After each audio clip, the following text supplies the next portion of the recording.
the fact that TLC is that later on in the year though? That's what I was getting at. Is I don't think they would wait that long to No, continue that. yeah, They've already that waited so long. I think they do TLC in Like it's either October now. October or December. I It can't used to remember. be December. Yeah, so I think it's October now.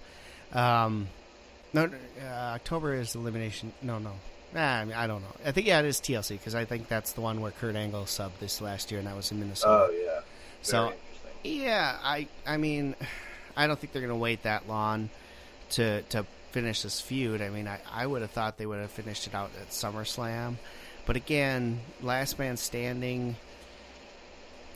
I just have a bad feeling they're gonna screw this up too, and I'm not happy about that.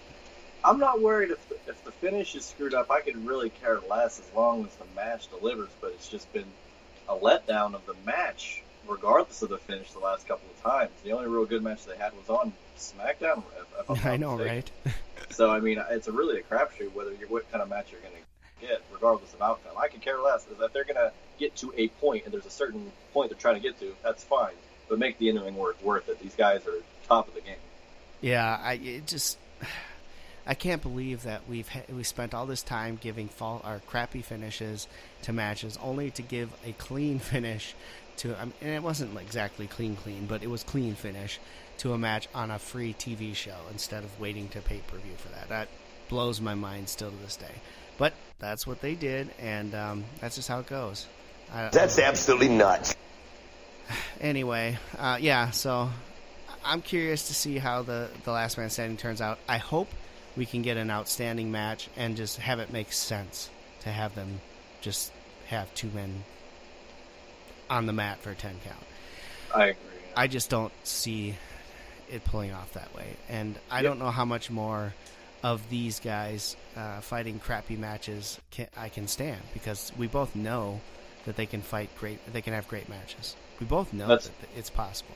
Yeah, everybody does, and again, it's kind of disappointing and deflating. Now, the other thing I was going to mention over the course of these two shows is that Chad Gable did lose, but there's a lot of reports of Jason Jordan getting back into the fold. Now, I'm not saying it's going to be an American Alpha reunion by any means, because Jason Jordan's character is on a whole different level since diverting from that tag team with Kurt Angle as his quote-unquote father. But I think him coming back, which has been reported, could mean a decent feud with those two guys. Something I've looked for a long time since they were a tag team. I figure their singles stuff would be even more exciting. So, see how that goes. Yeah, I don't know what I'd do with Jason Jordan when he brought back the whole Kurt Angle thing. I think ruined him as a character. I don't mind it. I like he's got a lot of heat now because but is it the right kind of heat, or is it there? Xbox Yes. heat? No, see, and I have turned to not like that phrase because I think any heat is good heat. I think the go away heat is there for people to get upset with as just another form of heat. I've come to accept that. I don't think there's any bad form of there's no such thing as bad publicity. I don't think there's any such thing as bad heat here. I think the Jason Jordan angle, whether you like, pun intended, whether you like it or not, the fact that he's using it as a springboard to try to get better matches or using his power to get other people matches and piss them off and create feuds, I like that. So who knows? I guess, but I don't know if you rush him into a feud with Chad Gable or not. I mean, the one thing I can see working well is if he comes back and then tries to reform American Alpha and Gable has none of it and it ticks him off. That would work that could to be get that in there, yeah. But otherwise just having him fight for no reason, because they really had no reason. They didn't really break up because they were having problems. They broke up because they got moved to a different show. I mean, that was basically it. So, I don't know. We'll have to wait and see on that. I don't know. I think he was cleared, and he's been backstage a couple times, so he should be debuting any time. I would assume they're going to hold him off till after Money in the Bank, but stranger things have happened. Maybe he'll interfere in the Money in the Bank ladder match. Cost someone there. That would make no sense to me, but you never know. Hey, that's the point. If it doesn't make sense, WWE's going to do it. There you go. All right, let's go on to SmackDown on Fox TV, because this is fascinating. I think it broke the day after, or no, a couple days after we had talked about the USA deal for Raw, that SmackDown was going to get moved to Fox. And a lot of interesting tidbits here. They had broken different pieces. It's almost like WWE is feeding all these different sources with a different piece. The first was that Fox was willing to pay a large sum of money for SmackDown to move to Fox. The second piece that broke was that it was going to be for $205 million a year for 5 years. And the third piece that broke was that it was going to be on the broadcast channel and move to Friday nights. Holy crap, what a fun day that was to be sitting there watching the news. So WWE stock spiked on the news that USA was picking up Raw and paying 3 times approximately as much as they paid currently. WWE stock spikes again on the SmackDown news because, let's face it, we're talking over $1 billion for SmackDown to move to Fox and then move to Friday nights. So when you first heard that the news, I mean, what was your initial reaction? Because I was just blown away. Well, I mean, clearly you enjoyed that, as we stated last week, as a owner of some stock there. Somehow they're making the stock go higher with these different announcements. And again, I don't even think it's actually been officially announced. That's the other vexing part. They haven't even had a chance to tout this and make it a big deal over all the television programs that they do each week, but I'm sure they will once it officially does get announced. I like the move. I think it comes in 2019, if I'm not mistaken. And I don't know. Do we know if SmackDown's gonna be live? Oh, if they're paying $1 billion for the show, it damn well better be live. Yeah. I can't see them not live. having it live. If they went to a pre-tape, that's gonna just ruin the show. Everyone knows what the results are. Less people tune in. That's true. That's what the problem was before. That's why I never watched it for so long. Same here, man. I watched SmackDown. I never watched SmackDown for years and years and years. It wasn't until recently, once they started going live, that I started getting into it and being able to watch it again. Because again, you just don't know what's going to happen. Otherwise, I'll just read the results and skip it if I don't see anything interesting on there. Exactly. There's no point. I think it's fascinating because this changes so many things for the WWE as far as their business model goes, their house show loops, their rotations, all that stuff. What happens with WrestleMania? Because, hey, we've got WrestleMania week, and Friday we have to have a SmackDown now. That's normally the Hall of Fame night.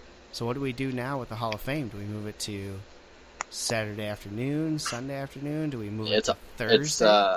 It's odd that they have to retool again, but it's not like it's a bad retool. I mean, they're doing it for a good reason. They're going to make all this money.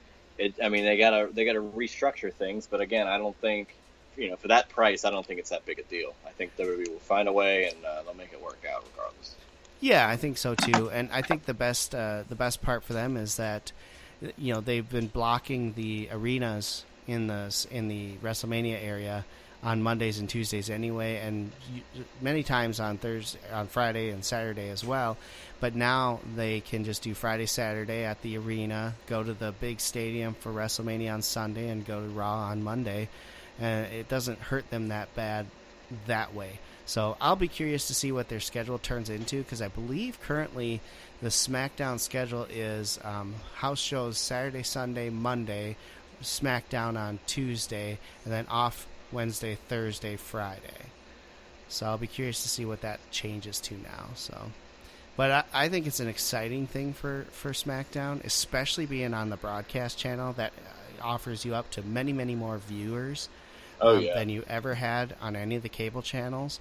Plus, the deal is sounding like they're going to be able to promote WWE SmackDown Live on Thursday Night Football and other big Fox events. So, I mean, how huge is that to have a WWE advertisement on NFL football? That'll be so big, and it'll be so interesting seeing those guys talk about WWE like it's a big deal. And I'm excited for that. Any chance, as soon as they got the deal with ESPN a while back, and I saw the highlights of Mania 31 with Rollins swinging the title on SportsCenter. It's been a great thing ever since they've had this effect. Now, maybe it's the Brock Lesnar effect, ever since he kind of came back in, things have just had this upswing, a new era of ways and more realism and mainstream. And, I mean, now Fox is getting SmackDown. So, yeah, I don't know what the leading factor is, but, hey, Vince McMahon is doing something right, because he's taken a show that hasn't had as good a ratings. I mean, there's still great ratings, don't get me wrong, but it hasn't been as good a ratings as they've had enjoyed in the past.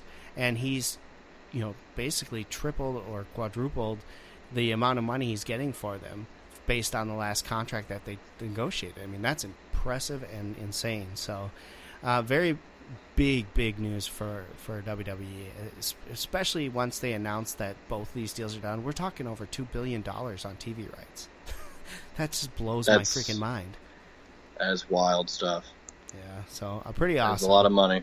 Pretty awesome. All right, and let's close the show out talking a little bit of Hulk Hogan. Now, Dan, I grew up on Hulk Hogan when I was a youngster. Hulk Hogan is why I'm watching wrestling today.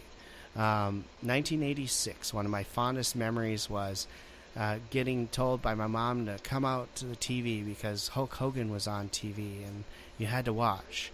And so I ran out to the TV and I watched Hulk Hogan and Paul Orndorff wrestle against King Kong Bundy and Big John Studd. And Paul Orndorff turned on Hulk Hogan to set up the big event in Toronto. And I remember it so vividly. It was just fantastic. And Hulk Hogan was my hero growing up. He got me into wrestling, and when I stopped watching wrestling for a period of time, it was Hulk Hogan that brought me back in when he had turned heel in WCW. So Hulk Hogan has a very big place in my heart, especially as a wrestling fan. I've got all the DVDs. I've got tons of matches I watch with Hulk Hogan. And, say what you will, he's not the greatest worker in the world, but he's a great entertainer. And now the big question is, in 2015, when the Bubba the Love Sponge sex tape came out for Hulk Hogan, he had made some very racist comments in that video. And WWE basically fired him as a legend or ambassador for them. And he hasn't been back since. We're talking almost close to 3 years now since that happened. I believe it was in July of 2015.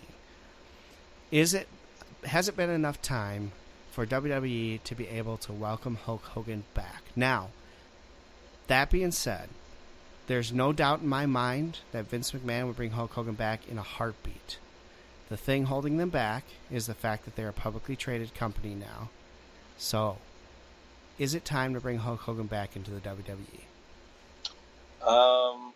It's a very good question. First off, I don't know who Dan is. I'm Juice, but Dan seems like some other guy that's on the show. I don't know if he called in or whatnot. But anyway, I enjoyed growing up. I was more of a WCW watcher growing up in the 90s. So Sting and Hulk Hogan was the biggest thing to me. I loved Sting, and seeing Hulk Hogan as a heel was really how I got into it.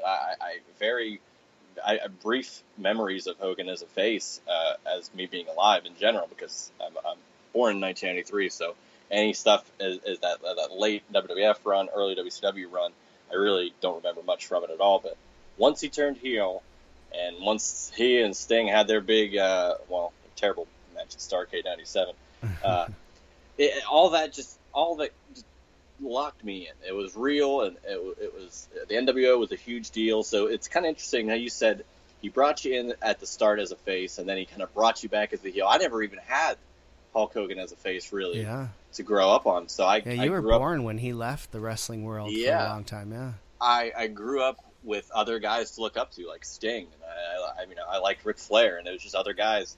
And Hulk Hogan was always the bad guy. But as I grew older, I critiqued his in-ring ability, of course, as much of us do, but his entertainment factor and level is unparalleled.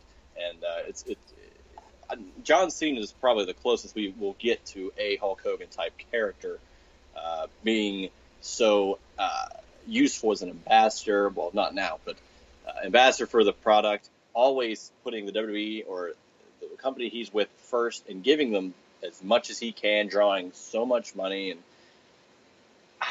I agree. I think Vince would bring him in immediately. I thought it was a little shocking that they just dropped him from the face of the earth because, I'm not going to say that it's the same level of bad publicity as Chris Benoit, but they're both not really talked about anymore. So it's almost as if they're on the same playing field. Like, what if you get blacklisted for a certain thing?